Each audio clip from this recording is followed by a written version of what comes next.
Today, we're going to cover setting up VLANs using UniFi's network controller. We'll set up a VLAN from start to finish, which includes creating a network, configuring a wireless network that uses those VLANs, and then we'll set up firewall rules to make sure we're keeping our network safe. If you think that VLANs are only for the enterprise, you're wrong.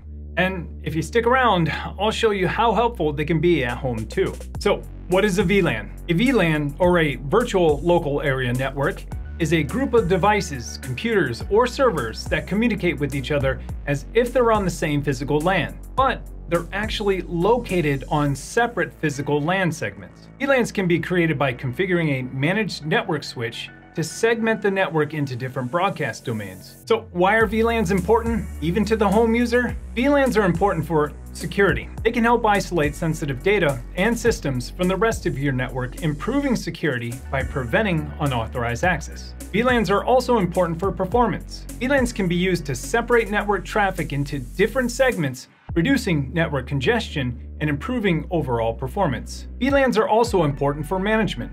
VLANs can be used to simplify network management by grouping devices based on location, department, or even function, making it much easier to configure, monitor, and troubleshoot. And last but not least, VLANs give you flexibility.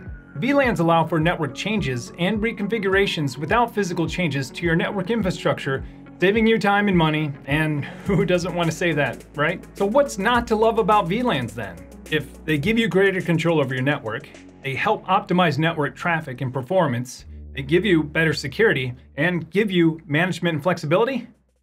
Well, for me, it was knowing where to start. The first place I'm going to start is in the UniFi network controller. Now, let me preface this whole thing with UniFi will change things. It's guaranteed that they'll change something in the UI. So I'll try to call out concepts and keywords that you can search for within the UniFi controller if it does change, rather than where exactly to click. I'll call those out too.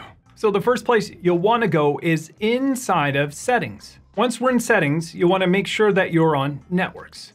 And here you can see a list of my networks. This is my home production right now in my home lab. And here are the different VLANs that I have set up. If we want to create a new VLAN, we'll need to create a new network.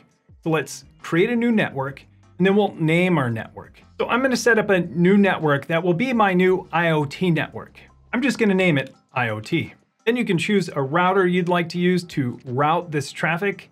I'm going to keep mine on the UDMSC, but you could choose a different router if you like. Next, I'm going to uncheck Auto Scale Network. Now, if you auto scale network, it'll pick a subnet for you and scale it for you automatically, but I want to be a little bit more prescriptive about my network. So I'm going to set up the network that this is on. This is a little bit important, but you can see that it's suggesting 192.168.3.1.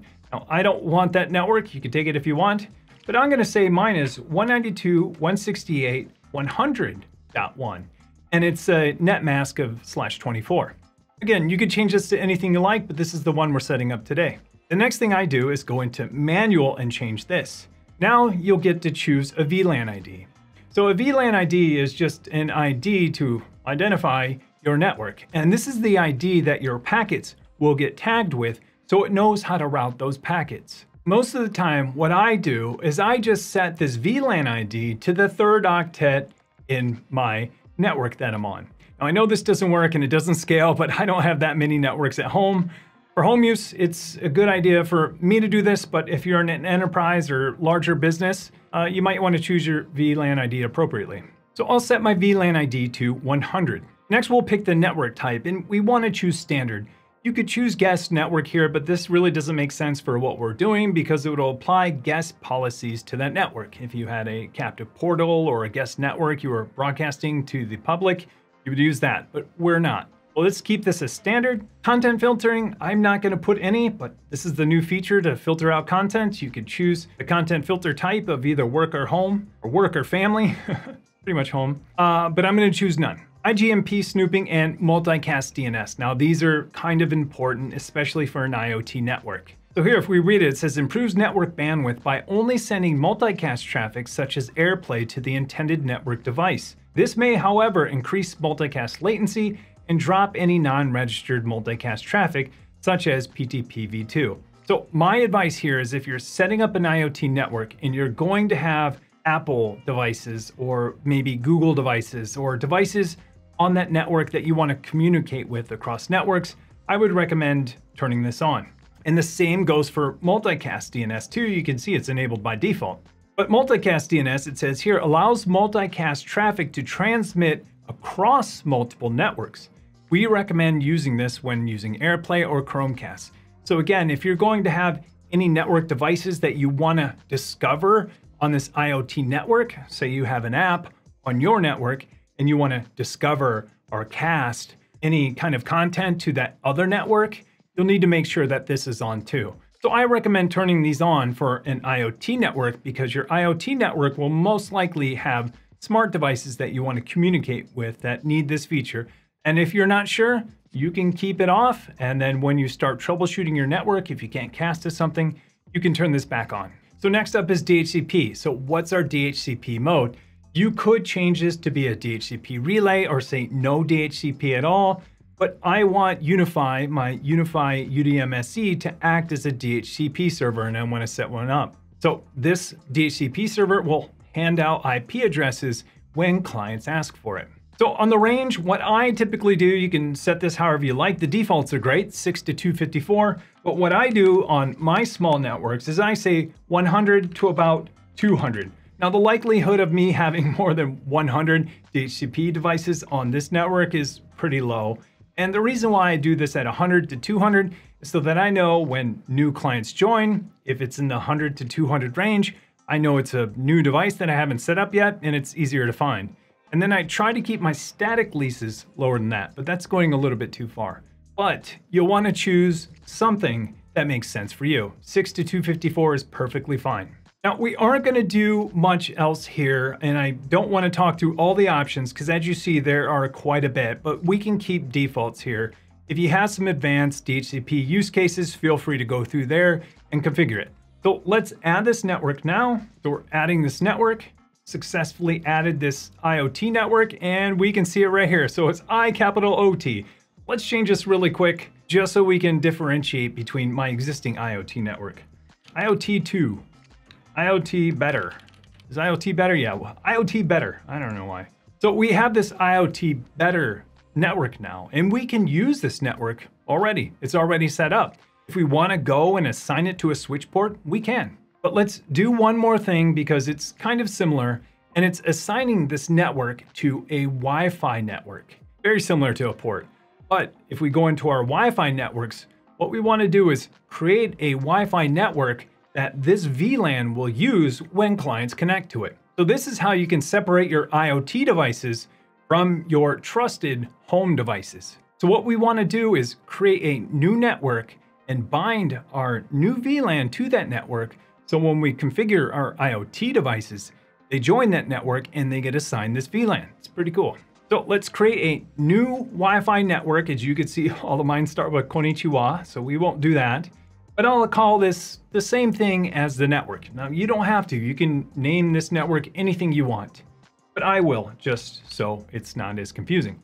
So I'll call this network IoT better. Then we can set a password for this network.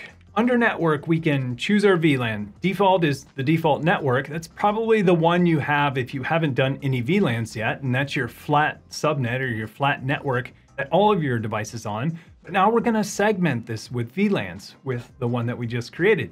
So let's choose the network we just created, IoT better. I'm going to choose that. And then we don't have to do anything else. Now, again, there are advanced things you could do to tweak your network or tweak your Wi-Fi.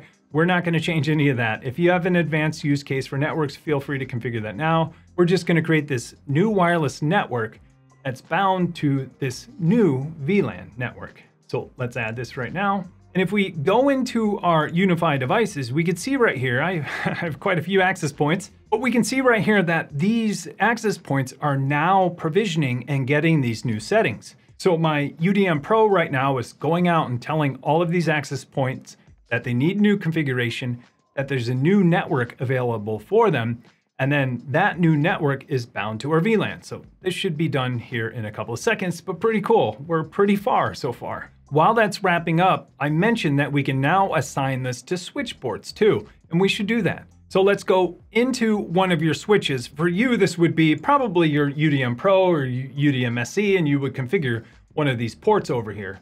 But for me, I have a few switches and now it's available on all of these switches. I'm going to configure it on my Workbench switch. So let's go into port management and I'm going to choose this port because on this port right here, this port number 2 is my laptop back there that we're going to configure and do some testing.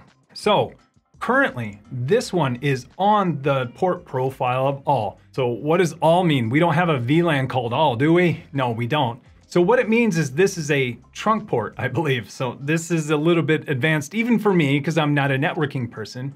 But what I think it is a port that basically has all traffic untagged that can see every single VLAN as well. I think that's right. Correct me in the comments if I'm wrong. I'm not a network person. Tom Lawrence, if you're watching this, I'm sure you have the right answer. So let's pretend that this laptop is an IoT device or something that I don't trust, and I want to make sure that it can only get to the internet and nothing else. So we would go and we would assign that new network to it. Well, let's find it in here. So we have IoT better. Let's apply that, and that should roll out fairly quickly. Oh, congratulations. We've configured our first VLAN on wired and wireless. We're done. No, we're not done yet, but we made a huge leap forward so far. We configured a VLAN, we've applied it to a switch port, and we've applied it to a network. But there are a few gotchas that we'll need to work through here, and that's configuring firewall and security for these devices. Now, remember we assigned this switch port to that new VLAN. We check it, it's still IoT better. And if we look at this device, we can see it has a DHCP address now from the new DHCP scope that we created. So we know this is on the right VLAN. We're doing good, right? Let's remote into this machine and see how good we're doing. So I'm in this machine now, as you can see up here, the RDP address of 192.168.100.163. And let's open a terminal really quick to see what our IP address is. So in WSL or Linux, I can do an IPA, and I can see here that our IP address is the same. Or I wouldn't be able to remote into it. Pretty cool. We're on this VLAN, but let's do a little bit more testing. First, can we get to Google? So let's ping google.com. Yes, we can get to Google. So we can get out. We can get out to the internet, and that's a good sign. But let's do something else. Let's ping another device in our network. So if I go back to my workstation, we can see that my IP address is 192.168.10.150. And this is my trusted network. So I can get out of my trusted network to remote into that machine that's not trusted. And we'll talk about that a little bit later. But the IoT device, to me, is not trusted. And so we shouldn't be able to ping or communicate with this workstation from that IoT device or that laptop back there. Let's give it a shot. So if we do a ping to that device, we can't ping it. But don't think that's because of any protection that we have in place. My Windows firewall is on, so let's turn that off also really quick. Okay, let's turn our firewall off. Kind of scary, but we're going to do it really quick for testing. This is all for science. We'll turn it back on. And now if we go back to that remote machine, we can see we're getting a response back. Now, that's not normal and not something you would expect. So out of the box, UniFi allows VLAN hopping. So what does VLAN hopping mean? Well, it means you can get from one VLAN to another, just hopping, without any kind of security in place. Now, a lot of different vendors do this one of two different ways. They either block all VLANs out of the box, or you allow all VLANs out of the box. So UniFi allows communication between VLANs out of the box. Now, I don't know if that's like a quality of life feature or a consumer feature or what, but you don't see that a lot of times with a lot of vendors. So what we need to do is the opposite. On other vendors, what you have to do is create firewall rules to let you out. But what we need to do is create firewall rules to keep this traffic contained to this network. This was a little bit challenging when I first started with VLANs, especially with UniFi, but I think I figured it all out. And we're going to create some firewall rules now to make sure that this new IoT network can't communicate with anything but the network that it's on.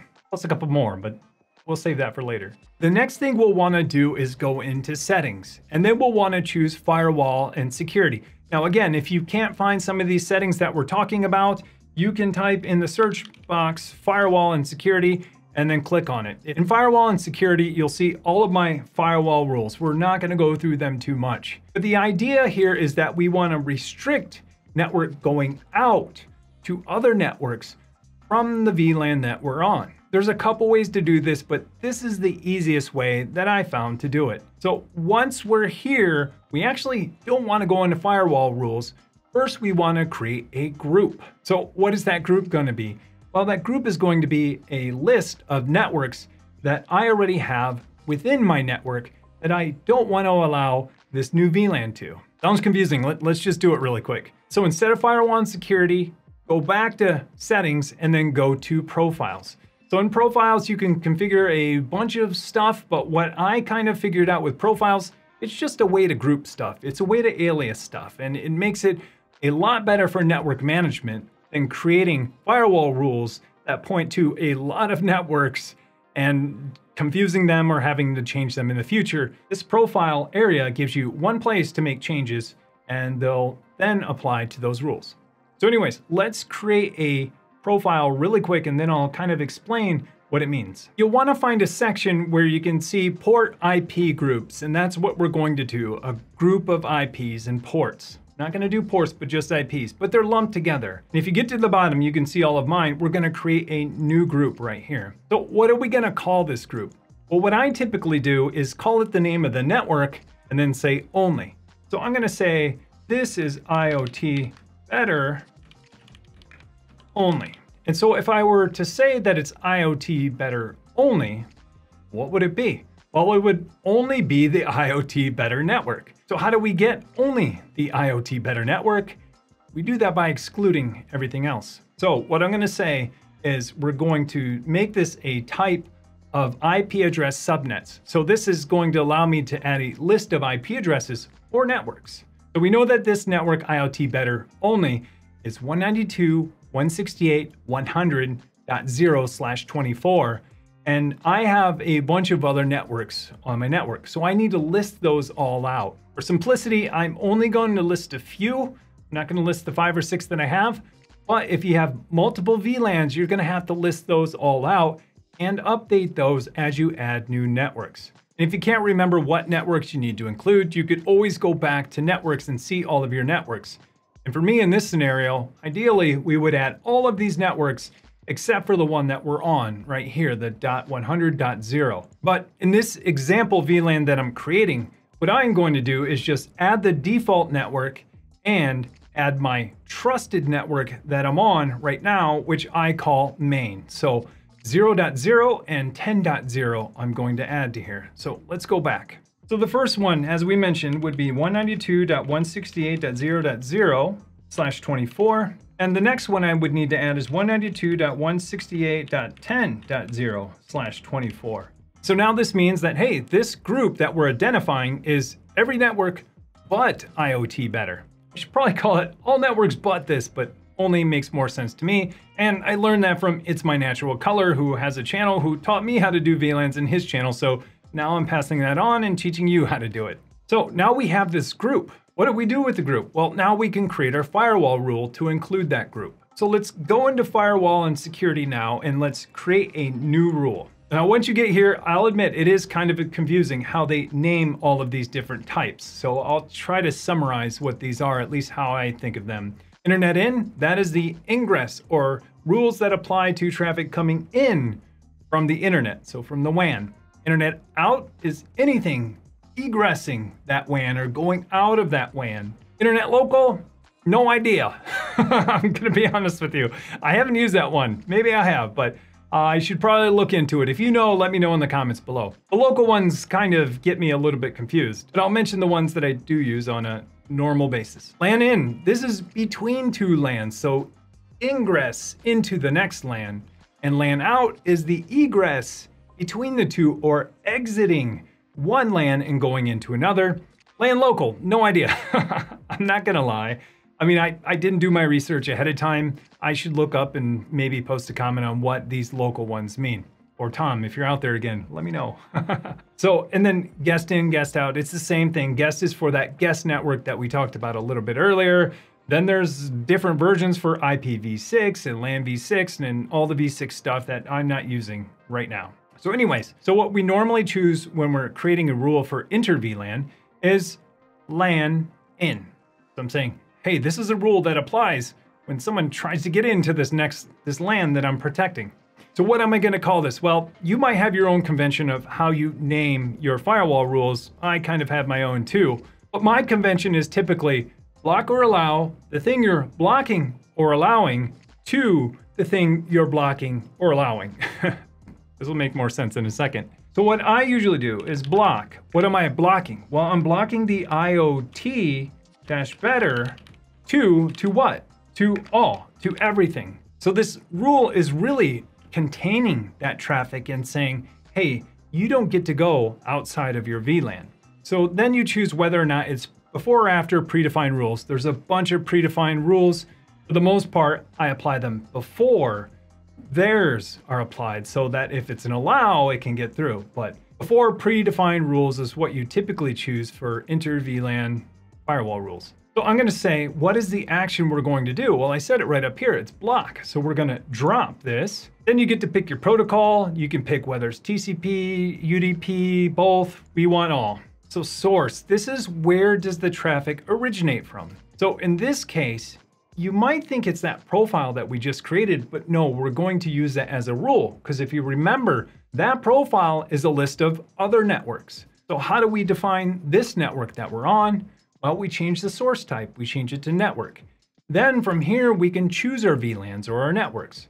So this is the IoT better network. So this is saying, hey, traffic that originates from the IoT better network, what do we want to do or where is it traveling? To the port or IP group that we just created of, can you guess? I got a lot in here. IoT better only.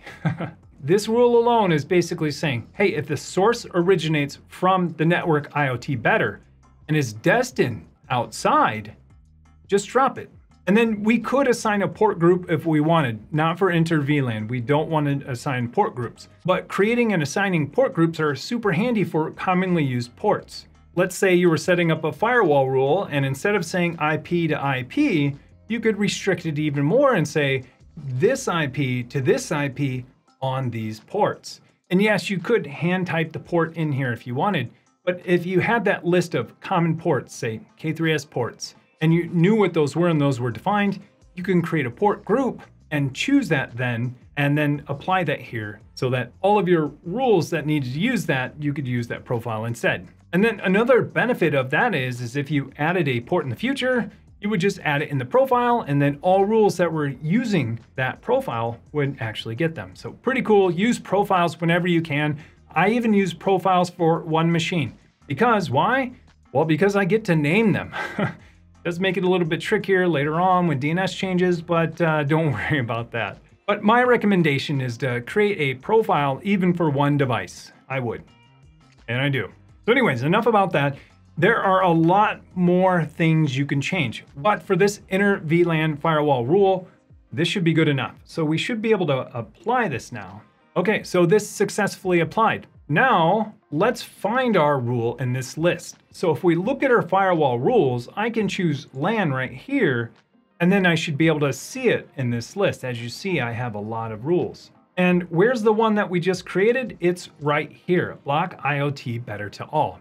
So since we did that, let's remote back into that machine and see what we can do. So I'm back in this machine now, but let's see if we can ping the gateway, 192.168.100.1. And so we can ping the gateway because we're on that same network. It's within the 100.0/24 address that we're on. But what happens if we try to ping the workstation that I'm on right now, which if we look in our history, was 192.168.10.150. We can't ping it. So this is a good sign. This means that our firewall rule is now containing this network within itself. So this network can't communicate with anything, which is pretty awesome. And now we've successfully locked down this network, and it's a perfect network right now for IoT devices. This is exactly what I do for IoT devices. I don't let them communicate with any other device on my network. They can only communicate with machines that are on that same network. So you're probably wondering how I can communicate with this machine that's behind me that's on a different VLAN. I did nothing. So I did nothing. So remember how I said that out of the box, VLANs can VLAN hop without any additional configuration. Well, this is my trusted network here, and I made a decision to say that anything on my trusted network can VLAN hop. Now, there's a caveat to that. There are some VLANs that I don't allow it. But for the most part, most of my VLANs, I do allow any trusted network to get over to any of my other VLANs. So that's helpful if I have like an app. And on the app, I need to remote control one of those devices, an IoT device. Now, most of the time, you're going to go through the internet, and that IoT device is going to go through the internet, and you're going to control it that way. But there are times when you need to, say, cast from this device to the IoT network, and this will allow you to do it. And just to prove it, let's turn off my firewall on that machine that's behind me that's on this new IoT network. Let's turn it off. And we'll go back to my desktop here. And as you can see, I can now ping it. I couldn't ping it before. I realized the firewall was on, but those are the things you're gonna have to think about too. Now, as you can see, I can VLAN hop to that new network that we set up. Again, that's a decision I made. It's up to you whether or not you want to do that. But I recommend for your other networks, you don't allow that. Only allow it from your trusted network and possibly even one machine on your trusted network, just in case. So there's one more thing that might get you in the future, so let's talk about it, and that's the order of firewall rules. As you can see, I have most of my blocks last on here. That's because I wanted to process all of the firewall rules, hopefully catching one until it gets down to block, or hopefully blocking it as it gets down. So they're processed in the order that you see them from top to bottom, by ID, basically. So I always have these last because I know that if I allow something, that needs to be above a block. Because if you think about it, if I had this one right here above this one right here, if it's processing all of these rules in order and it said block, well, it would never get to the allow. So I typically put all of my blocks last. And where does this come in handy? Well, it comes in handy if you use DNS or something else that's on another network, like I do. So my DNS is on a totally different network. And so I have to create exceptions to say, hey, allow that network to have DNS. Otherwise, it can't resolve any host names. So what you want to do is set up a rule similar to this that allows all of your IoT devices to get to your DNS. Now, if you're using UniFi for your DNS or something upstream and you don't have Pi-hole set up or an internal DNS server, you don't need to worry about this. And so this rule basically says, hey, on LAN in, remember that's inter VLAN, between two VLANs. I think that's intra. Anyways, between two VLANs, allow IoT to DNS servers.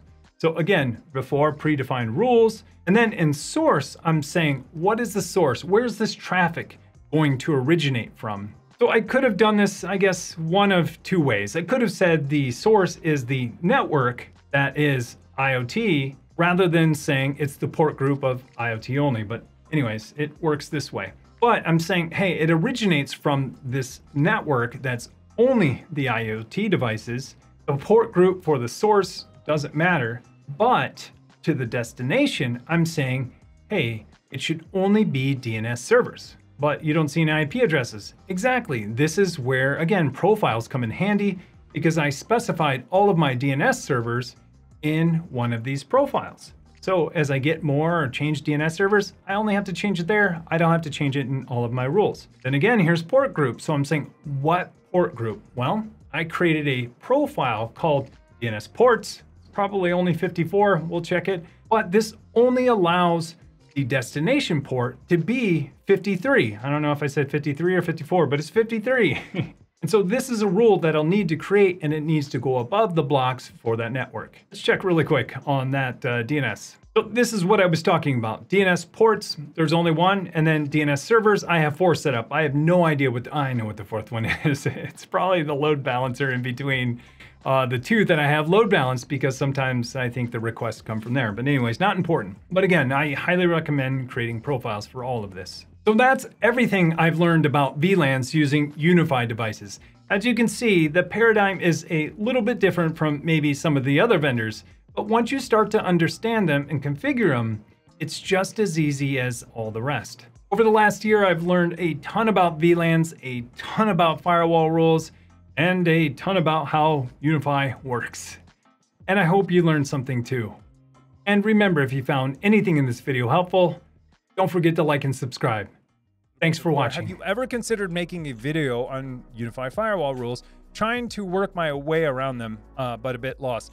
Absolutely, I have. Like I said, this, I think last video I released, I said that video's either 2 or 3 in my stack. The way that my stack usually works in my backlog, I plan out videos, and I usually just work off the stack and pop the top one on the stack. Sometimes things come in hot though, where I have to do them ahead of time because of, obligations, but that one's working its way to the top of the stack.